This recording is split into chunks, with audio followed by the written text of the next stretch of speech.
కానీ కేసీఆర్ చెప్పిన తర్వాత మీ దగ్గర నుంచి కేసీఆర్ అనుమానాస్పద వ్యక్తి ఎవరు అనేది ఆలోచన చేస్తున్నారా? ఎవ్వరు కూడా అలాంటి అనుమానం లేదండి. కాంగ్రెస్ పార్టీ ఎమ్మెల్యేలలో ఎవ్వరు కూడా అలాంటి ఆలోచన చేయడం లేదు. మా నాయకుడు రేవంత్ రెడ్డి గారు తెలంగాణ రాష్ట్రాన్ని 100 సంవత్సరాలు ధ్వంసమయ్యే విధంగా కేసీఆర్ పాలన చేసిండు. ఇప్పుడు తెలంగాణ రాష్ట్రాన్ని దేశంలోనే నెంబర్ 1 మోడల్గా తయారు చేయాలని చెప్పి రాహుల్ గాంధీ గారే మొన్న హైదరాబాద్ వచ్చినప్పుడు మాట్లాడడం మీరు గమనించారు. మేక్ ఇన్ తెలంగాణ కావాలి, మేడ్ ఇన్ తెలంగాణ కావాలి, అది అన్ని రాష్ట్రాల్లో కూడా ఏర్పాటు కావాలన్నదే మా యొక్క ఆలోచన విధానం. కానీ ఎవ్వరు కూడా ఈరోజు అలాంటి ఆలోచన లేదు. ఈయన ఒక మైండ్ గేమ్ ఆడే ప్రయత్నం చేస్తున్నాడు కేసీఆర్. ఆ విధంగా చేసి తన ఎమ్మెల్యేలను కాపాడుకోవాలనే ఉద్దేశంతో తన ప్రయత్నం చేస్తున్న దాంట్లో అది ఒక భాగమని మేము భావిస్తున్నాం తప్ప మా కాంగ్రెస్ పార్టీ నుంచి ఎవరు కూడా పోయే సూచనలు లేవు. ఆ పార్టీ నుంచి గమనించండి. మీరు మైండ్ గేమ్ చేయట్లేదా? కాంగ్రెస్ బీఆర్ఎస్ నుంచి చాలా మంది మారు ఖాళీ చేసేస్తాం, గేట్లు తెరిచేస్తాం, గేట్లు తోసుకొచ్చేస్తున్నారు, పదండి ముందుకు, పదండి తోసుకు, పదండి పోదాం ముందుకు అని చెప్పి మీరు అంటలేదా?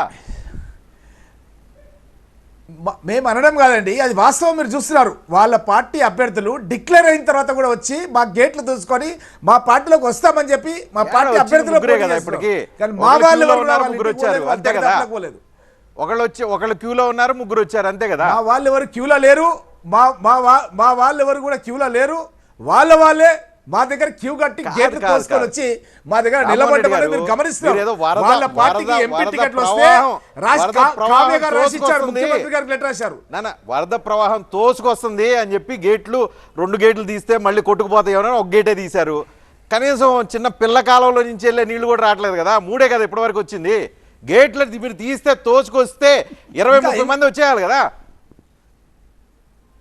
చూస్తుండండి ఇంకా ఏమేమి జరగబోతుందో చూస్తుండండి. ఇప్పటికి కూడా ఎవరైతే ఉన్నారో ఈ రోజు అభ్యర్థిగా డిక్లేర్ అయిన వాళ్ళు కూడా ఈవెన్ రేపు రావచ్చు, ఎల్లుండి రావచ్చు. ఇప్పుడు వాళ్ళ అభ్యర్థులుగా ఉన్న వాళ్ళు, ఎంపీ అభ్యర్థులుగా ఉన్న వాళ్ళు రేపు కానీ ఎల్లుండి కూడా మా పార్టీలోకి వచ్చే అవకాశం ఉంది. మా పార్టీకి బేషరతుగా సపోర్ట్ చేసే అవకాశం ఉంది. కాబట్టి ఈరోజు బీఆర్ఎస్ పార్టీని ఎవరు కూడా నమ్మడం లేదు.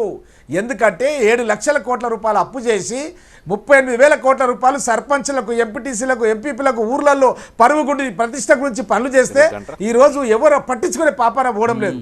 ఎక్కడ చూసినా సరే ఈరోజు బీఆర్ఎస్ పాలన అనేది అంతమైపోయింది. ఎక్కడ కూడా బీఆర్ఎస్ పార్టీని నమ్మే పరిస్థితులు లేరు.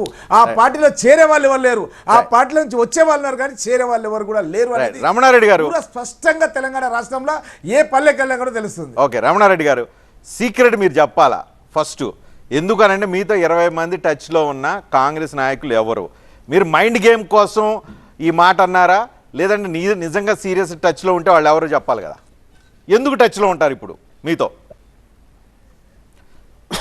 రజనీ గారు, కాంగ్రెస్ పార్టీలో ఈ గ్రూప్ రాజకీయాలు, హార్స్ ట్రేడింగ్, ఎవరు అధికారంలోకి రావాలి, ఉన్న వాళ్ళని ఎట్లా తోసేసి ఎట్లా పైకి రావాలి, ఇదంతా కూడా జరిగేటువంటి ప్రక్రియ.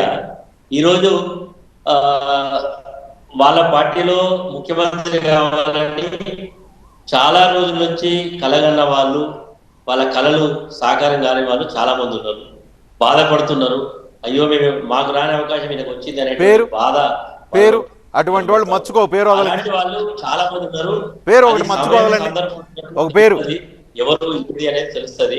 ఎందుకంటే వాళ్ళలో కూడా వాస్తవంగా ఆ బాధ ఉందో లేదో మరి అంతర్గతంగా వాళ్ళకి తెలుసు, మాకు కూడా తెలుసు. సమయం వచ్చినప్పుడు బయట పెడతాం. కానీ ఇప్పుడైతే ఖచ్చితంగా వాళ్ళ పేరు మీరు బయట పెట్టామో, మీ దగ్గర నుంచి మొత్తం అంత కొట్టుకుపోతున్నారు.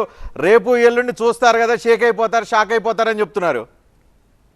ఇప్పుడు రజనీ గారు, సరే ఎంతమంది పోతారు, ఎంతమంది వస్తారు అనేది సమయం సందర్భం వచ్చినప్పుడు తెలుస్తుంది.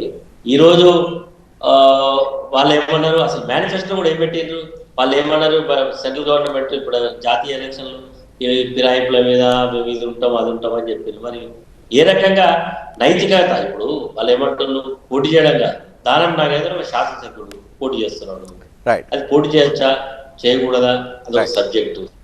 ఇట్లా ఇప్పుడు ఆల్రెడీ వాళ్ళ పార్టీలో చాలా మంది బాధల్లో ఉన్నారు.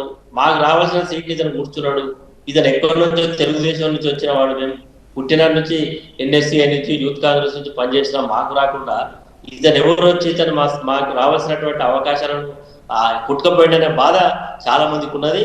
అలాంటి బాధపడ్డ వాళ్ళే తప్పకుండా రియాక్ట్ అవుతారు. అలాంటి వాళ్ళే ఖచ్చితంగా వాళ్ళు ఆ స్థానం భర్తీ చేయడానికి ప్రయత్నం చేస్తారనేది జరిగిపోయిన సత్యం. ఈరోజు ఆ భయం అక్కడ ఈరోజు అంత గట్టిగా మాట్లాడే వాళ్ళకి కూడా తెలుసు. అయ్యో అందుకొరకే రోజు ఇంకా ముందు చూసుకోవాలి, ఉన్నదా కుర్చీ లేదా అనేది చూసుకునే పరిస్థితి ఉన్నది. ఇక బీజేపీ ఆడిస్తే బీజేపీ గతంలో ఎన్ని ప్రభుత్వాలను పడగొట్టింది, ఏ రకంగా ప్రభుత్వాలను బలహీనపరిచింది, అనేక ఉదంతాలు ఉన్నాయి.